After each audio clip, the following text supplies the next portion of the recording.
Thing, huh? Yeah. I get it. Headlines, they don't tell you much. You know, we're talking about a potential season ender here, I right? know.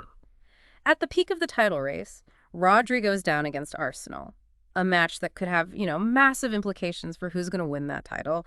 And suddenly everyone's looking around for answers.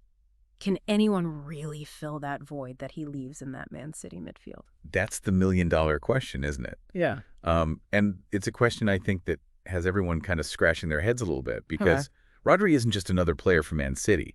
He is the anchor of that entire system that Guardiola's built. Right. And Opta's analysis really drives home just how crucial he is. Absolutely. Apparently their win rate takes like a 12% hit when he's not on the pitch. I mean, that's not just a dip, that's practically a cliff. It's a significant drop. And it's something that, we've seen consistently. Remember last season when City had that little bit of a shaky start? 3 of those losses came when Rodri was out of the lineup. And in fact, when you break it down, Opta's data shows that City averages almost half a point less per game without him in the sideline. Half a point a game. Okay. You're starting to make me nervous here. So we're talking about a potential 15-point swing over the course of a season. 15 points. That could be the difference between winning the title and watching someone else lift the trophy. So what's the plan? Is there any way that Guardiola can possibly make up for this loss? Well, I mean, Guardiola is known for his tactical prowess, right? I'm sure he's got a plan or two up his sleeve. The independent article that we've got here throws out a few names as potential replacements. Yeah. Okay, let's dive into that. First up, we got Mateo Kovacic, seasoned player, stints at Real Madrid and Chelsea under his belt. Seems like a solid choice at first glance. He's a quality player, no doubt. Excels at moving the ball, maintaining tactical discipline. Yeah.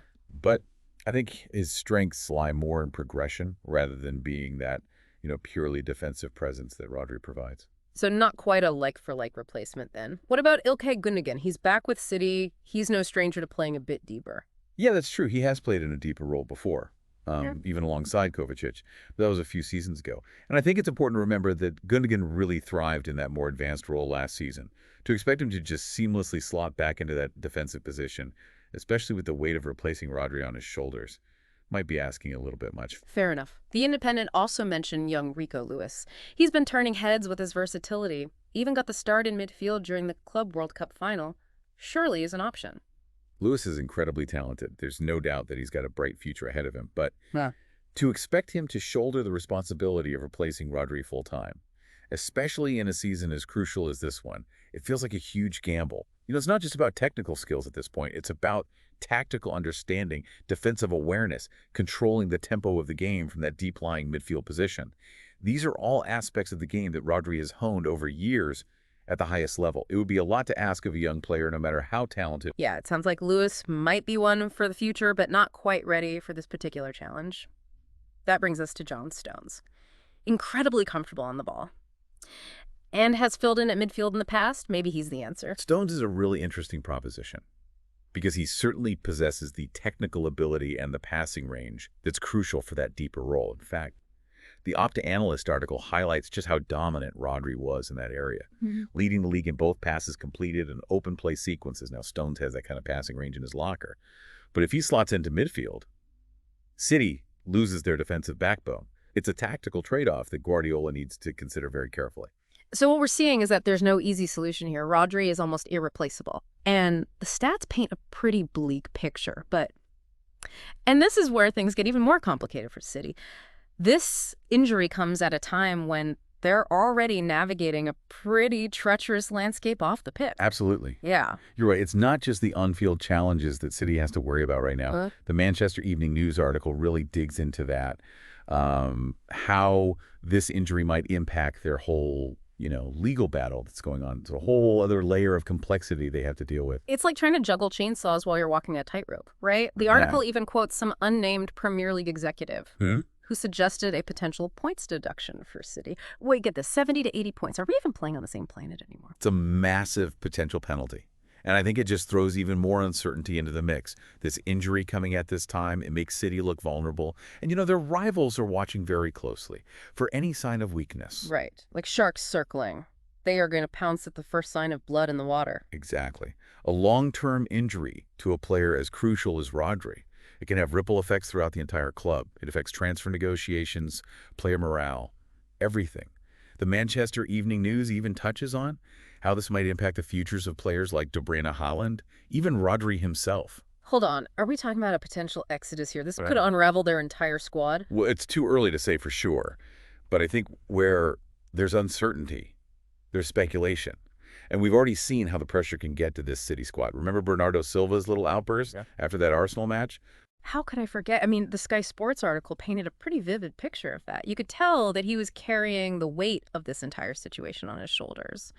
The frustration, the tension, it was palpable. And that was before the full extent of Rodri's injury was even known. So this situation, it has the potential to snowball very, very quickly. So we're talking about a perfect storm brewing here. A crucial player is sidelined. A massive points deduction is looming. And the pressure is mounting with every passing game. It's more than just a game now, isn't it? It's bigger than just one game, one player, or even one club at this point. Yeah. Yeah, it's about the integrity of the Premier League, the influence of money in football. Mm-hmm. And you know ultimately what it all means for the future of the game we love. Wow. When you put it like that, it's almost Shakespearean. You got the drama, the uncertainty, the potential downfall of a giant, Yeah, and right at the heart of it all, you have this seemingly straightforward injury to a midfielder.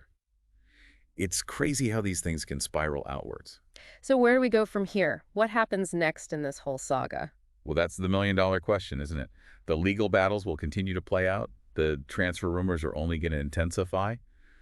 And on the pitch, Guardiola's going to be searching for solutions, trying to find a way to keep the City machine running. And all the while, the world is watching, waiting to see if this is the moment where it all falls apart for Man City. Yeah. You know their rivals are going to be hoping that this is the opportunity they've been waiting for. Yeah, or could this be the catalyst for a whole new era at City? Maybe this challenge pushes them to evolve, to prove their resilience, and for Guardiola to demonstrate his tactical genius once again. Either way, one thing's for sure. This Rodri injury, happening right in the middle of this massive legal battle, it just throws another log on the fire. It's going to be fascinating to see how it all plays out. Will this be the tipping point for Man City, the moment their dominance finally falters? Or will Guardiola find a way to weather the storm and come out even stronger? We could look at the stats, analyze the potential replacements, speculate about all the legal ramifications. But the truth is, no one knows for sure what the future holds. It's a captivating story with so many potential twists and turns still to come. Well said. This is one for the history books, folks. And one thing's for certain. We'll be here after every match, every decision, every twist of fate, breaking it all down for you right here on The Deep Dive. Thanks for diving deep with us.